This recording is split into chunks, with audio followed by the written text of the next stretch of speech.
और जब मैंने प्रार्थना लगाई, मतलब मनोमन आत्मा से प्रार्थना की संत रामपाल जी महाराज जी से कि आपने जीवन दान तो दे दिया, लेकिन आप श्वास बढ़ाना आपके लिए कोई बड़ी बात नहीं, मतलब ये ऑक्सीजन था जो कम पड़ रहा था वो बढ़ाने के लिए आपके लिए कोई बड़ी बात नहीं है। ऐसे मैं मन मन प्रार्थना करी। उसी दिन रात को मैं ऐसे रो रो के संत रामपाल जी महाराज जी से बात किया। उसी दिन 3 बजे जिस हॉस्पिटल में मेरे पति थे वहाँ पे और 11 पेशेंट थे जिनका सेचुरेशन 80% था, किसी का 85% था, लेकिन इनका बहुत कम था, 70-75 था। तो मतलब सबसे खराब स्थिति इनकी थी, सबसे पहले ये मरने वाले थे। ऐसे डॉक्टर ने बोला था कि आप इनके ऊपर पैसा मत खर्च करो। लेकिन जब मैं संत रामपाल जी महाराज जी से ऐसा बात किया, उसी दिन संत रामपाल जी महाराज जी ने मेरे हस्बैंड को दर्शन दिया, उनको अमृत जल पिलाया। जैसे अमृत जल पिया तो उस फेफड़े में से वो अंदर जाते हुए उन्होंने महसूस किया और उसके बाद उनका सैचुरेशन बढ़ने लगा। डॉक्टर भी हैरान था कि सुबह ऑपरेशन करवाना है। जब उन्होंने आके देखा तो इसका सैचुरेशन तो बढ़ गया, इसको अभी ऑपरेशन की कोई जरूरत नहीं। और जैसे हॉस्पिटल में वो 11 पेशेंट और थे जो जिनकी स्थिति अच्छी थी और मेरे हस्बैंड की स्थिति बहुत खराब थी, तो मैं 1 हफ्ते की बात बता रही हूँ। उस हफ्ते में वो 11 के 11 पेशेंट चले गए, लेकिन पर संत रामपाल जी महाराज जी की दया से मेरे हस्बैंड की जान बच गई और उनको ऑक्सीजन के साथ डिस्चार्ज दिया गया। जो ऑक्सीजन उनको दिया था वो डॉक्टर ने बोला था कि कम से कम आपको 3 महीने घर में जाके ऑक्सीजन लेना पड़ेगा, आप चल नहीं पाओगे, आपको बेड रेस्ट ही करना है। लेकिन संत रामपाल जी महाराज जी की दया से 13 दिन ही मैं खुद ऑक्सीजन लगाती थी, निकालती थी, मैं उनकी देखभाल करती थी। तो मैंने आंखों से देखा है 13 दिन के बाद ही उनका ऑक्सीजन पूरा निकल गया और अपने पैर से वो खुद चलने लगे। जी, अभी 30 मार्च 2021 को मैं और मेरे हस्बैंड कोविड में मतलब कोविड पॉजिटिव हुए। मेरी हालत तो ठीक थी, लेकिन मेरे हस्बैंड की हालत बहुत खराब थी। उनका 23 स्कोर था और वो बिल्कुल भी ऑक्सीजन नहीं ले पा रहे थे। आईसीयू में 7 दिन मैं उनके साथ थी, मतलब जैसे उनका ऑक्सीजन निकाल जाए तो मछली की तरह तड़प रहे थे और इतने सीरियस थे मेरे पति। तो एक दिन डॉक्टर ने बोला कि अभी इनका ऑक्सीजन लेवल 100 सैचुरेशन रखने के बाद भी इनको सांस लेना नहीं आ रहा है, तो भी यहाँ से गला काटना पड़ेगा और यहाँ से नलियाँ डाल के उनको ऑक्सीजन देना पड़ेगा। मेरे को इस बात से बहुत डर लगा। नहीं, मेरे मतलब जो परमेश्वर की मैं भक्ति करती हूँ संत रामपाल जी महाराज जी की, तो इसमें से ऐसा तो नहीं होगा। तो मैंने उस टाइम तो डॉक्टर को कुछ भी बात नहीं बोला, मैं शाम को आपसे बात करूंगी ऐसे करके बोला। और जब मैंने प्रार्थना लगाई, मतलब मनोमन आत्मा से प्रार्थना की संत रामपाल जी महाराज जी से कि आपने जीवन दान तो दे दिया, लेकिन आप श्वास बढ़ाना आपके लिए कोई बड़ी बात नहीं, मतलब ये ऑक्सीजन था जो कम पड़ रहा था वो बढ़ाने के लिए आपके लिए कोई बड़ी बात नहीं है। ऐसे मैं मन मन प्रार्थना करी। उसी दिन रात को मैं ऐसे रो रो के संत रामपाल जी महाराज जी से बात किया। उसी दिन 3 बजे जिस हॉस्पिटल में मेरे पति थे वहाँ पे और 11 पेशेंट थे जिनका सेचुरेशन 80% था, किसी का 85% था, लेकिन इनका बहुत कम था, 70-75 था। तो मतलब सबसे खराब स्थिति इनकी थी, सबसे पहले ये मरने वाले थे। ऐसे डॉक्टर ने बोला था कि आप इनके ऊपर पैसा मत खर्च करो।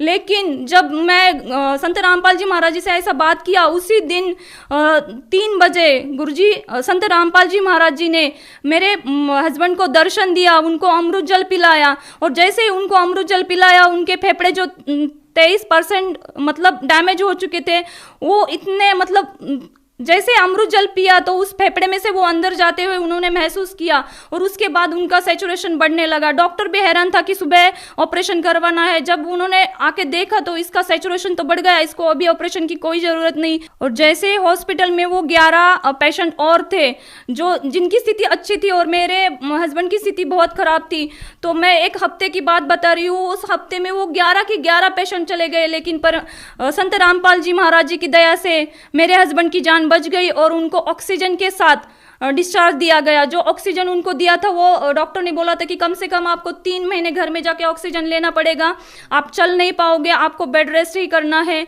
लेकिन संत रामपाल जी महाराज जी की दया से 13 दिन ही मैं खुद ऑक्सीजन लगाती थी, निकालती थी, मैं उनकी देखभाल करती थी। तो मैंने आंखों से देखा है 13 दिन के बाद ही उनका ऑक्सीजन पूरा निकल गया और अपने पैर से वो खुद चलने लगे। ये बहुत बड़ी दया परमेश्वर की हुई है। मैं और एक दूसरा लाभ बताना चाहती हूँ। जब मेरा बच्चा 9 मंथ का था तो मैं और मेरे हस्बैंड बाइक पे जा रहे थे, 70 की स्पीड से बाइक चला रहे थे। हस्बैंड अचानक से आगे से कोई आ गया तो उन्होंने अर्जेंट ब्रेक लगाया। बच्चा मेरी गोदी में था, मैं ऐसे गिरी, मैं 5 फीट आगे गिरे, उससे आगे भी मेरा बेटा 5 फीट आगे गिरा। संत रामपाल जी महाराज जी की दया से बस मेरे को थोड़ा सा खरोच यहाँ पे आया, लेकिन जो मेरा बेटा है ना उसको कुछ भी नहीं हुआ। तो ये कितना बड़ा चमत्कार है। इतना छोटा बेटा, मैं उछल के कूदती हूँ, उससे भी आगे बेटा कूदता है तो उसको कितनी चोट आनी चाहिए थी, लेकिन संत रामपाल जी महाराज जी की वजह से उसको कुछ भी नहीं हुआ।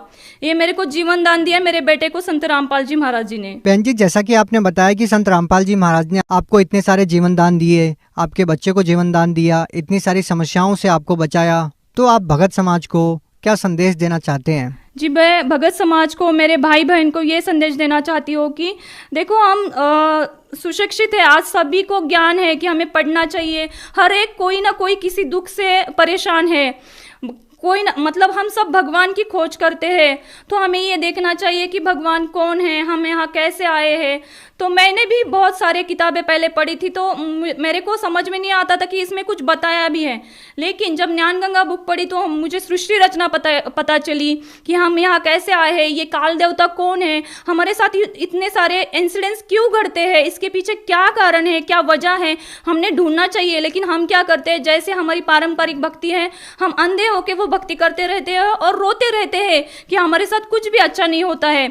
लेकिन मैंने जो अनुभव किया है, आप भी मतलब पढ़े लिखे हो तो उनके बहुत से चैनल पे सत्संग आते हैं, वो सुनो, उनकी ज्ञान गंगा बुक पढ़ो, जीने की राह बुक है वो पढ़ो। राधा जी, जो व्यक्ति संत रामपाल जी महाराज से नाम दीक्षा लेना चाहते हैं, वो उनसे नाम दीक्षा कैसे ले सकते हैं?